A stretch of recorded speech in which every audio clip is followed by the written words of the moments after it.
මේ මොහොතේ ඉන්නේ කොහොමද? බිම වැටලද? දනගස්සලද? ඔබේ සිහිනය වෙනුවෙන් ඔබ හැමදේම කළා. ඒත් අද ඔබ අසාර්ථකයි නේද? ලෝකයේ මිනිස්සු කතා කරන්නේ සාර්ථකත්වයේ රහස් ගැන විතරයි.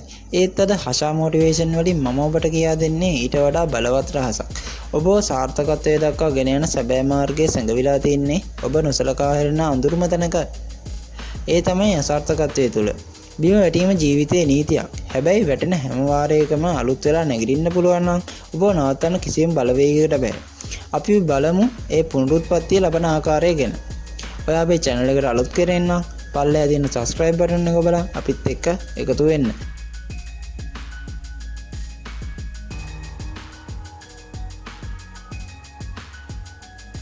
මම අද මේ වීඩියෝ කතා කරන පළවෙනි රාජ තමයි අසාර්ථකත්වයේ අවසානයේ නෙවෙයි. ඒ අලුත් පිටුවක් පමණයි. ඔබ අසාර්ථකව පසු දරන පළමු හැඟීම තමයි මේක ඉවරයි. හැබැයි ඔබ හොඳට මතක තබා ගන්න ඕනි ඔබ පරාජය වීමට අවශ්‍ය නම් පමණයි ඒක අවසානයක් වෙන්නේ. ඔයාට වැරදුනේ. ඔයා වැරදුනා කියන්නේ ඔයා යම් උත්සාහයක් ගත්ත නිසා නේද?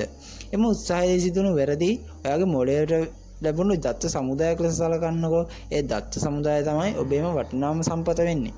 ඒ දත්ත අරගෙන ඔයා මේ දක්වා ගිය මාර්ගයෙන් නිවැරදි නොවන බව වටහා ගන්න ඔයා දැනගන්න ඕනි. කතාවේ අලුත් පිටුවක් පෙරලන්න ඔයා පොදු වෙන්නත් ඕනි. ඔයා වැටුනේ නැවත ආරම්භ කරන්නට විතරයි.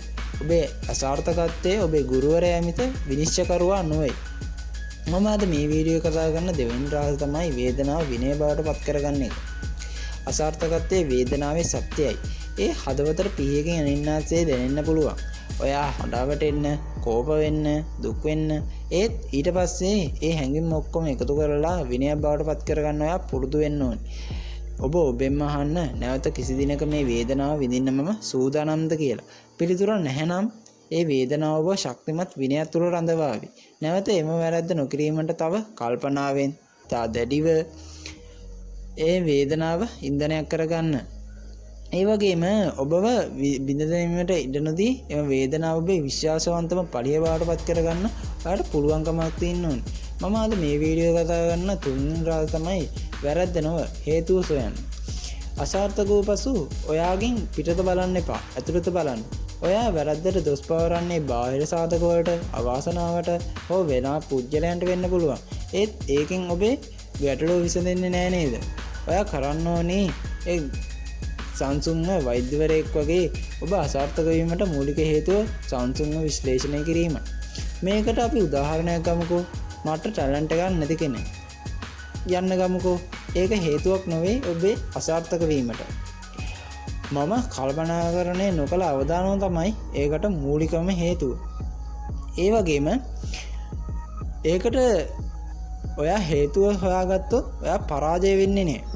ඔයා ඉගෙනගෙන අලුත් උපාය මාර්ගයක් ගොඩනගා ගන්න ඔයාට පුළුවන් වෙනවා. ඒ වගේම ඔයා දියුණු වෙන්නේ ඔයාගේ බාහිර ලෝකයට දොස් පවරනවා වෙනුවට ඔබේම ක්‍රමවේදය නිවැරදි කරගන්න දවසටයි කියලා ඔයා හොඳට මතක තියාගන්න.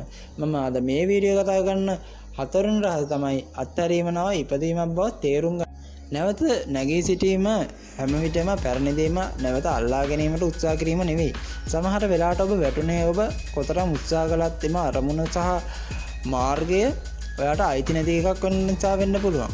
ඔය සැබෑ ධෛර්යය කියන්නේ බැරි දේ හෝ බාහිත කර දේ නිර්භීතව අත්හැර තමා වඩා හොඳ දෙයක් වෙනුවෙන් නැවත ඉපදීම තුලයි. ගින්නෙන් අලු බවට පත් වුණත් ඒ අලුඩින් නැවත ගින්නට නැගිටින්න පුළුවන් නේද? අත්හැරීම ඇති බිය ජයගතහොත් ඔයා ඇත්තරම නිදහස් වෙනවා. ඔයා අත්හැරිය යුත්තේ ඔබේ සිහිනය නෙවෙයි. සිහිනය කරා යාමට ඔබ ගිය වැරදි මාර්ගය. එහෙනම් අපි අද මේ වීඩියෝ කතා කරන අවසාන කාරණය තමයි ඔබ වැටුණු තැනම ඔබේ කතාවේ වීරයා වෙන්න. අවසානයේදී මේක ඔබේ හිතට ගන්න. ඔබේ ජීවිත කතාවේ වීරයා ඔබමයි. වීරයෙක් කියන්නේ කිසිදා වැටෙන්නේ නැති කෙනෙක් නෙවෙයි. වීරයෙක් කියන්නේ කීපවතාවක්ම වැටිලා ලේපිස දාලා පෙරට වඩා ශක්තිමත්ව නැවත සටනට එන කෙනා. ඔය වැටුණු හැම වාරයක්ම ඔබේ කතාවට ධෛර්යය සහ ශක්තිය තවත් පිටුවක් එකතු කරනවා. ඒ නිසා අදින් පටන් අර ඔයා වැටුණු තැනම ඔබේ විශිෂ්ටත්වයේ ලෝකෙට ඔප්පු කරන්න. ඔබේ සාර්ථකත්වයේ රහස සැඟවී ඇත්තේ ඔබ වැටෙන වාර ගණන තුල නොවේ නැගිටින වාර ගණන තුල. ඉතින් ඔයාට මොකද හිතෙන්නේ මේ වීඩියෝ ගැන? ඔයාට වටිනවා කියලා හිතෙනවා නම් මේක යාළුවෙක්ට බලන්න ෂෙයා කරන්න. එහෙනම් අපේ channel එකත් subscribe කරන්න අමතක කරන්න එපා. එහෙනම් අද ඉඳන් අපි නැගිටිමු. එහෙනම් ඔයාට සුබම සුබ දවසක් වේවා.